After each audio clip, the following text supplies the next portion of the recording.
Hello, my name's Artemis, and I've been having a little bit of a think, and for once, it didn't end up being about feet, so I thought we would run with it, because when you think about it, there are a lot of issues and interests in the world that are kind of similar and ring together quite well, and when I was thinking about it, I thought, us furries are quite similar to, the drag community, and also in some ways to cosplay, so pretty sure I could link those in a video and make it make sense, so let's attempt that and see how it goes. So what exactly are these things of which I have already said previously in a different segment? Well, already I think you're going to see some similarities, and as I start listing, you're going to see even more. So let's start off with the big one, that is drag, of course. That has quite a lot of appeal these days, thanks to RuPaul and her drag race, because obviously that's a very popular thing, but it also helped branch things into the mainstream. So what exactly is drag? Well, it is basically a caricature, a gender swap. It is someone who identifies one way, comically dragging themselves up and artistically expressing themselves throughout another way. Now, obviously, drag queen is something that is pretty mainstream and pretty known about, but there are, of course, drag kings as well, and they are fucking impressive. Okay, Landon Cider, absolute artwork, okay? But you do also have quite an element of androgyny there as well, because fuck gender norms, and that is ultimately the big thing that comes through throughout all of these three. Now, these whole things with drag, that can be expressed through a variety of different things. We're talking artistic expression, we're talking makeup skills, we're talking dance, lip sync, even music itself, live performances. We're talking stand-up comedy, we're just talking outright performance art, political statements. It can encompass everything that it wants to, because it is the big beautiful, and it's old. It has been around for a long time. It has been a quintessential essence of queerness and the LGBT community since, well, time immemorial. And it's odd that people, for some reason, now have a problem with it, but whatever. And then, obviously, moving on to our second similar interest, we have cosplay, which is, a little bit less. It's a bit of it's a little bit of a different step than drag, because it doesn't tend to, fulfill the same sort of niches, but it's still a form of escapism. It is still a form of dressing up as to a more idealized version of yourself, even if it is something that's created by someone else. Now, obviously cosplay is where people take a character, a theme, or just their own interpretation of a character from popular media and decide to cosplay up as that thing. I've used the word I'm trying to describe in the description. That's not very good. But yeah, basically, it is a way of recreating that outfit onto yourself and often portraying that character how you see them as well, which can be very freeing, especially for people that, enjoy this media as much as they do. It's not just rigid, though. People can just completely fuck with gender norms, which I fully support, and just do whatever they want with it. And it is a very cool expression of just your love for this universe that has obviously meant so much to you. And then there's furries. Do I need to say anything? I mean, Christ, look at me. The furry fandom is pretty easy to describe, and I know I've done it a lot, but I should probably just do it one more time. So, it is the love of anthropomorphic animals. So I've heard drag be referred to as female impersonation for men, or male impersonation for females. Is it too far to say this is animal impersonation for humans? I kind of feel like that's not a bad descriptor, but it is the enjoyment of anthropomorphic animal characters and the desire to, portray one and to have your own idealized version of yourself. And again, it can be expressed in a great many ways. Basically, everything that art can be expressed, whether that's stand-up comedians, whether that's performance dance, whether that's something physical like creating these suits, the artistry that goes into it. It is a wide encompassing artistic endeavor. And I know I've kind of described the same thing 3 times, because these 3 kind of encompass a lot of the same traits. And that's because they're actually very similar, and that's one of the major points of the video, which, hey, guess what? That's the next segment. So yes, of course, there are some very important similarities that kind of ring together with all of these lovely interests. And the first of which I'm going to say is going to be fuck gender norms. Fuck them entirely. Fuck what society expects you to act like because of what they perceive to be between your legs. Fuck all of that shit, because, I mean, drag has always been a celebration of fucking the gender norms, and it's been a celebration of just expressing yourself how you feel you want to express yourself, regardless of how that might look or feel to other people. It doesn't have to always be just, you know, glamorous, fully envisioned illusion of being someone else. No, it can be true artistic, creative outfits, such as, you know, the club kid movement, and just how bizarre a lot of that can look and feel. And cosplay is no different. You can gender swap characters with ruthless abandon, and that's even a whole demographic, which is really cool to actually have a look at. Like, gender swap characters are some fucking cool shit. That's real good artistic creativity. Because at the end of the day, it's a fictional character. It gives a shit. Every detail about it is fictional, so why not tweak some of them? Why not just decide, fuck it, I'm going to change that to suit what I want to express?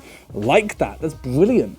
And I mean, this whole thing with the furries, I mean, if you're pretending to be a whole other fucking species, a whole ass animal, then I think you're fine to just say, fuck it, I'll be whatever gender expression I want to be today. And ultimately, I think that's a good thing, because, you know, we clearly don't give two shits about how we look and feel, apart from, you know, the stuff we do care about. But gender expression, even species, that's fairly low on the list. And all three are obviously deeply rooted in art and creativity. They have a sense of making, of expression, of crafting something that is beautiful to your eye. And whether that's drag when it comes to the makeup art and wig styling, fashion in general, whether that's cosplay when it comes to, you know, building armor or building illusions to make yourself look taller, shorter, a whole ass different species, a whole ass different thing. Or whether it's this when it comes to building your own fursuit, or even the digital art side of it, or traditional art, obviously, no judgment, where you are creating comics, fantasy worlds, lore building, writing. There's so much that goes into it that artistic types can be very easily drawn to any of these three things, depending on which direction. Hell, they might even be drawn to all three at once, and that is a cool mashup. Goes without saying, LGBT inclusion. When you decide to, you know, shake off the shackles of what society expects you to look like and feel like and act like, you are free to be your truest self. And, you know, if you're going to take that far enough with, you know, getting a fursuit made, or, you know, getting wigs together, outfits together, makeup skills, and doing drag performances, or if you're going to go and craft yourself a whole new outfit based off of a character you love from TV, then already you're setting yourself free. And clearly, whether you identify in the body that you were born with and who you actually love, you don't really care too much anymore about what people think about that, you know? If I go walking down the street with a bunch of people dressed like me, the last thing I'm going to think of is, oh my god, what if they think I'm gay? I'm a dog. I'm a fucking dog. But also, these are very bright celebrations of LGBT inclusivity as well. I mean, the drag movement is probably the deepest embedded in that, because it has been integral to things such as Stonewall and Pride marches, parades, all of this joy. So it's a very loud expression of something that people for so long have had to hide and, you know, shun away and stay in the closet with, because it was not acceptable and it would put you in danger to show it off to the world. So yeah, let that freak flag fly. Celebrate who you are and what you want to look like. I'm fucking in support of that. But on a deeper level, it's also a form of personal escapism. The world is a dark, shitty place a lot of the time, and it's so easy to focus on that and get dragged down with it. These art forms allow you a way to escape from it. It allows you a way to enjoy yourself in a separate reality almost that you are building for yourself. And even a step beyond that, it allows you to be a more idealized version of yourself. It allows you to create a new character, for instance, or inhabit a character that is already pre-built, and for a brief time live the sort of person's life that you want to live. You can have that confidence. I mean, there are plenty of people who actually feel zero confidence until they strap on a pair of heels and a wig and go out on a stage and lip sync. Or they strap on a fake set of EVA foam-built armor and they stride around in Skyrim-style cosplay, or even put on a fursuit. and decide to go in front of 100 people at a dance contest and host it. These things help with a hell of a lot, and they can be a very deep part of somebody's personality. They are a way that you can highlight the parts of your personality that you truly like and wish were more present and evident in your everyday life. And hell, that's fucking awesome that we have found a way to do that. Once again, going just an extra step further, when you use this level of escapism, it can become a stepping stone to something greater. It can be a discovery. When you are trying on the shoes of a different personality, sometimes you find that, oh, they actually fit me better than what I usually have. And there is a reason why there are a great deal of drag queens that have got on to realize that actually they're not just drag performers, they are transgender. Because if you get a small taste of, you know, the sort of life that you want to live, even if it is cartoonishly caricatured and, you know, massively different from the realities of actually being a woman or a man, it is still a way for you to find a safe, accepted and included way to express that, to experiment with that, to see whether or not this is something that, oh my god, this is me. I didn't even realize. And anything that opens a door for people to perhaps realize they want to step through that door has to be a great thing. I mean, if you get the opportunity to experiment, not just sexually, obviously, but with things that can enrich your soul, then that is just great for your life. We're all on a journey of discovery until the day we die. And anything that helps you broaden that horizon and discover things that are maybe not even going to be present in your everyday life, that has to be celebrated. That has to be cherished. Now, obviously, with everything that people enjoy in the world that is just slightly different from the societal norm, there are going to be some inherent struggles that come with that. That is the unfortunate price of existing where humans exist. If you like something, someone will find a reason to hate you for it. That's just where we are. And these interests are not free from that either. Now, obviously, we're going to go through in the same thing, but I'm sure you know what I'm about to talk about. Drag has some problems within it because it is such an icon of queer community and LGBT spaces and inclusivity. It means that people who are outright homophobic, transphobic, or any kind of gross phobic can transplant their hatred onto drag queens, and it has quickly become a right-wing dog whistle because drag queens are now being labelled as groomers and such, and we're getting to the point now where, you know, just people who want to express their form of art in a way that helps children feel like they're not so left out if they are slightly different from what they've been told they should be, have to be guarded because knobends decide that they don't like this thing and therefore nobody is allowed to. And that is obviously a very hard thing to struggle with because freedom of expression is something that people decry. They love it. They go on and on about how amazing freedom of expression is. But then they set rules upon it and consequences if you don't fulfill their specific idea of how things should be. So that is one ongoing issue, which seems to be a bit of a fucking problem. Within the drag community, it's a trans thing I'm going to talk about, that's why it's there. Within the drag community, there has been a little bit of turbulence as well, because, I mean, impersonating a different gender, as the phrase goes, or even just dressing up like that, has a lot of links with transgenderism, and obviously with certain words that have changed in meaning or even evolved into other words from that meaning. There have been slight issues with certain people saying that being trans is, you know, you can't be trans and a drag queen, or if you are a drag queen and you transition, then you can't do it. And that is, how do I put this?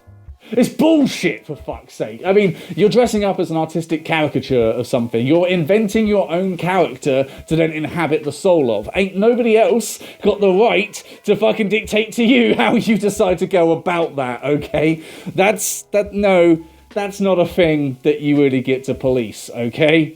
Like, I get that it can be a little bit confusing, but hell, as we've mentioned already, expressing yourself in a different way can be a stepping stone to discovering how you truly want to live your life.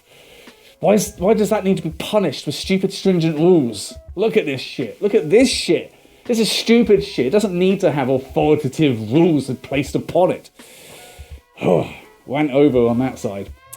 But yes, even cosplay itself does have some slight issues and struggles that come with being involved in it, because these can be slightly less. I'm not going to, trivialize different people's responses to struggling, but these are not, thankfully, in the direction of having to have armed guards at shows.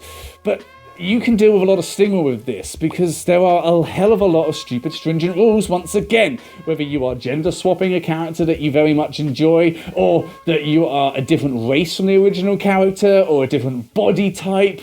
For some reason, there is some invisible standard that if you're going to portray this character, you have to do it 100%, and any deviation from that is just, well, you're not capturing the spirit, are you? Bitch! They're fictional, okay? It's fictional. If somebody wants to gender swap the Joker and Harley Quinn, I'm fucking there for it, because it looks awesome, and I like those characters. I really do. So if I can see different variations upon them, different interpretations of how they are, I'm fucking stoked at that. That's cool shit. Do I really give a fuck if somebody wants to see the Marvel version of Thor or wants to see the God of War version of Thor, and then they have an argument because fat shaming? I'm like, no, they're both fucking cool, okay? Like, Chris Hemsworth did a good job, and I like that they kept true to the traditional values of Thor in the game. Why do we have to start a fight over this shit? So getting into cosplay can be a slight issue with that sort of thing, because, if you don't 100% match the character that you're going to be going in as, apparently people will get pissy, even though, this is a fantastical thing that you want to do to, inhabit the soul of a new character. So almost like it's more enticing to do something outside of your usual comfort zone, but whatever. It does also, unfortunately, have some issues within the societal world that we live in. We live in a society. Because anything nerdy is still vaguely debated as being cringe. Now, cringe culture is obviously dead, and so is nerd culture, but if you make money, if you go out and do these big shows of your cosplay, you're still going to get judged by certain co-workers or family members, that sort of thing. And it does have a level of stigma to it, because it's viewed as something childish. It's viewed as something that, you should have put away and become a real adult and been joyless and grey and miserable, apparently. I mean, it's not even cosplay that's immune to that. The furries, us lot. We deal with that shit as well, and we also deal with some of the LGBT issues, because obviously it's so ingrained within furry culture as well. But we have our own specific struggles. I mean, we've also become a right-wing dog whistle, only a little bit more dog on that one. Yes, I did plan that pun. Yeah, we've become the talking point for, if we want to just belittle Gen Z or millennials or whomever it is this week, then we will just fabricate, straight up make up lies about litter trays in schools and shit like that, because fuck it, look at them, they dress as dogs. They must do shit like that, okay? It's just the woke lefty agenda trying to indoctrinate your kids with vaccines or some shit, I don't know. And I mean, just look, this is a difficult thing to get through to people, that it has its own merits. So the first thing you tend to get when people see this is, oh, he wants to fuck off a dog. And it doesn't matter whether you're asexual or whether you're, a moral human being who does not want to engage in interspecies disgustingness. No, that assumption will always sort of be there, and you've always got to fight it, because, funnily enough, furry fandom does not equate to zoophile. I don't know how loud I have to shout that before it sinks into people's fucking heads, but apparently I do.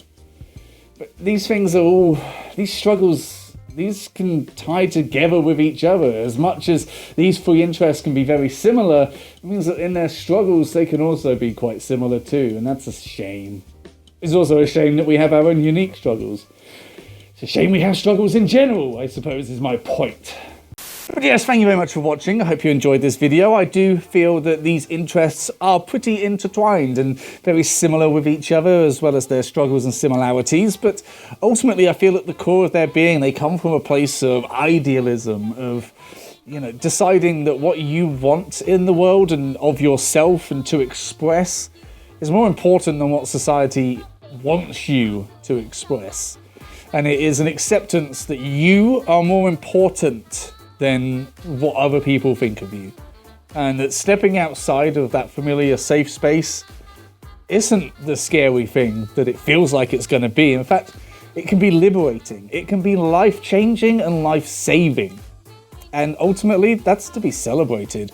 I know that people have different opinions about different things here, and that, you know, perhaps you don't fully agree with what I've said, but ultimately, it's not up to you.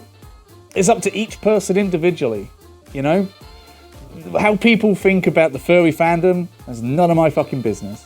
That's their opinion. I've got mine. Their opinion won't influence mine. My opinion won't influence theirs. Cool.